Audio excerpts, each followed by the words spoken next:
इस वक्त मेरे साथ बात करने के लिए पुलिस अधीक्षक राजेश कुमार जी हैं। सरायकेला थाना क्षेत्र के सरैया के पुल के पास एक सर्राफा व्यापारी के साथ कार सवार बदमाशों ने लूट की थी और 24 घंटे के अंदर पुलिस ने तत्परता दिखाते हुए आरोपियों के साथ मुठभेड़ की है। क्या है पूरा मामला सर, कैसे मुठभेड़ हुई और जानकारी मिली कि बदमाश यहाँ पर आए? ये अभी 19 तारीख की घटना है। 19 तारीख को अंशु सोनी है जो कस्बा सरायकिल में निवास करते हैं परिवार के साथ, और इन्होंने अपनी एक दुकान ज्वेलरी की खोल रखी है ईसूपुर गांव में, जो करीब 8 किलोमीटर दूर है कस्बे से। और छोटी सी दुकान है उनकी, देहात में एकदम।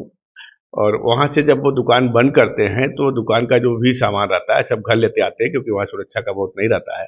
तो अपना सारा सामान बैग में रख के वो प्रतिदिन घर लेके चले आते हैं।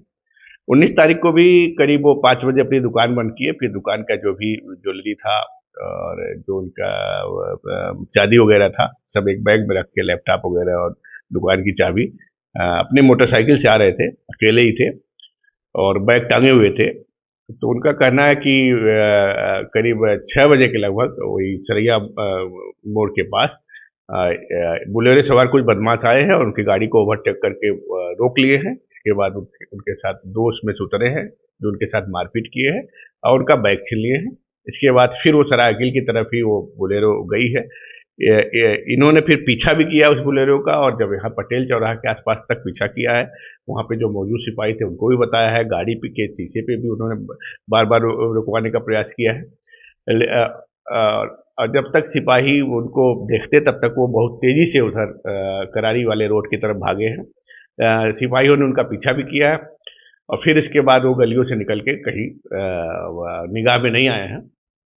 जैसे ही सूचना मिलती है कि सराफा व्यवसायी के साथ इस तरह से लूट की घटना हुई, तो जो वहाँ पे स्थानीय पुलिस है, सरायकिल और चौकी इंचार्ज और क्षेत्राधिकारी पहुंचे, मुझे भी जानकारी दी गई, मैं भी वहाँ पे मौके पे पहुंचा, पीड़ित व्यापारी से बात किया और पूरा वहाँ पे उसकी दुकान से लेके पूरा रास्ता देखा।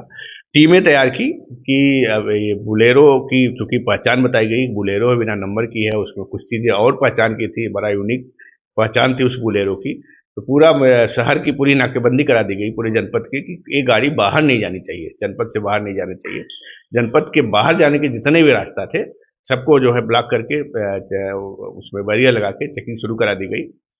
और कई टीमें उसमें बनाई गई, एसओजी को भी लगाया गया, अगल बगल के थानों को लगाया गया, सर्विलांस टीम को लगाया गया।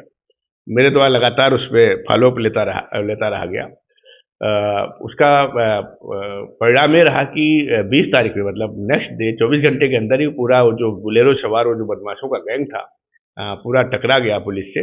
और वहाँ पे जुगराजपुर के पास जो तालाब के पास वो बुलेरो देखी गई, किसी ने सूचना दिया तो पुलिस ने पूरी जब उसकी घेराबंदी की, क्योंकि नाकेबंदी चली रही थी, तो उसमें 5 बदमाश थे और पुलिस को देखते ही उन्होंने फायरिंग करना शुरू किया।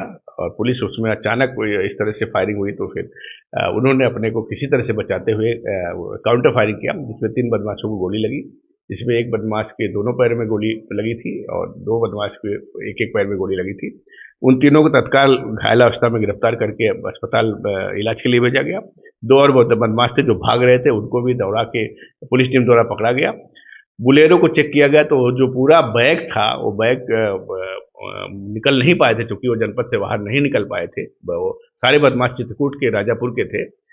तो वो बैग पूरा वैसे के वैसे रखा हुआ था जैसे उसके द्वारा लूटा गया था। पूरा बैग में जो भी उनका माल था, जो ज्वेलरी थी, लैपटॉप था, दुकान की चाबी थी, सभी कुछ बरामद, 100% बरामद हुआ। वहाँ पे वो बुलेरो बरामद हुई जिससे इन्होंने घटना की थी। बदमाशों की प्रोफाइल के बारे में जब जानकारी किया गया तो पता लगा ये राजापुर के साथी बदमाश हैं और इन पे गैंगस्टर के मुकदमे, चोरी आदि के मुकदमे पहले से है, उसमें 2 हिस्ट्री सीटर भी है राजापुर थाने के। तो एक बड़ा गैंग था जो लगातार इस तरह से जो दूर दराज में ज्वेलरी की दुकान करते हैं उनकी रैकी करते हैं। इस घटना में भी उनके द्वारा जब पूछताछ की पता लगा 4-5 दिन से वो रैकी कर रहे थे, उसका टाइम रोज देख रहे थे कब ये निकलता है दुकान बंद करके, और मौका पाके उस दिन उन्होंने इस घटना को अंजाम दिया था। तो आप देखेंगे इस गंभीर घटना का जो एक तरह से एक सराफा के साथ लूट की घटना थी, जिसमें एक तरह से डर का माहौल पैदा होता है। हमारी पुलिस ने बहुत सक्रियता से इसका 24 घंटे के अंदर ऑर्डर किया। जो भी घटना में संलिप्त अभियुक्त थे सभी को गिरफ्तार किया है और मुठभेड़ में अभियुक्त घायल भी हुए हैं, पूरी बरामदगी हुई है।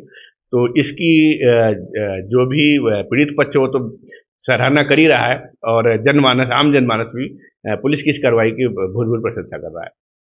सर लेकिन कुछ लोग आरोप भी लगा रहे हैं, ग्रामीण जो होते हैं उनका कहना है कि पुलिस गश्त जो है रात में नहीं करती है, जिसकी वजह से इस तरह की घटनाएं हो रही हैं।